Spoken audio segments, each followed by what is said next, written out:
ना, पण माय बापाला खायला दिल्याशिवाय राहणार नाही. म्हणून तरुणाकडे आणि आपल्या पोराकडे लक्ष द्या गड्या. फार काळ बदललाय, जमाना बदललाय, अवघड झालंय.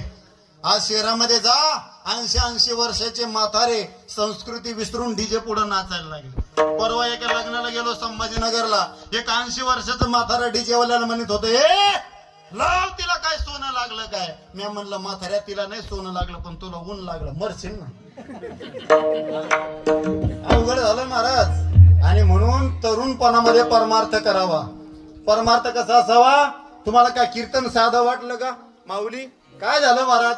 परमार्थाची अतिशोक्ती झाली म्हणून आम्हाला त्याची किंमत कळणार. 8 दिवस गुलाबजामू खायला द्यायचे, 8 दिवस. 9व्या दिवशी गुलाबजामू खाता ना तुम्ही लक्ष्मण का? पकवाना मधला एक आयटम आहे तो गुलाबजामू. काय साधा आहे कधी? पण 8 दिवस तुम्ही खाल्लं तर 9व्या दिवशी वैतागणार. तसं अतिशोक्ती झालं जरा. आयुष्यभर काही करायचं आणि मग टाळ कुटायची.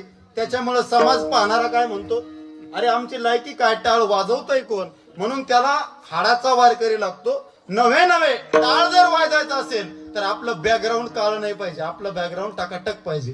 तेव्हा समाज परमार्थाला नाव ठेवत नसतो. आपल्या एका काळ्या व्यक्तीनं जर टाळ वाजवला, नीट आहे का बरं का, मी मार्मिक बोलतोय. एखाद्या काळ्या व्यक्तीनं, अर्थात चेहऱ्यानं काळ्या नाही, अंगाला डाग लागलेली व्यक्ती जर टाळ वाजत असेल, कीर्तन करत असेल, भजन करीत असेल, तर समाज नक्की नाव ठेवल्याशिवाय राहणार नाही. म्हणून आचरण शुद्ध ठेवायचं आणि मग परमार्थ करायचा. पण काय झालं, अतिशोक्ती झाल्यामुळे आपल्याला परमार्थाची किंमत कळना. आम्ही परमार्थ करतो, हा देव नाही मावशी. तुम्ही आळंदीला जाता, हा तुमचा परमार्थ नाही. आम्ही कीर्तन करतोय, हा परमार्थ नाही. परमार्थ आमच्या डोक्याच्या वरचा विषय, देव आमच्या डोक्याच्या वरचा विषय. देव आम्हाला इतक्या लवकर समजणं सोपं नाही. जपी तपी संन्यासाच्या डोक्यामध्ये देव आला नाही, स्वप्नामध्ये सुद्धा नाही आला. हा देव हा आमच्या डोक्याच्या वरचा विषय. देव आम्हाला कळणार नाही. का कळणार नाही? सकाळी उठल्यापासून पप्याची माय, शेळ्या, गुरं, ढोर याच्याशिवाय आमच्या डोक्यात काही आहे का?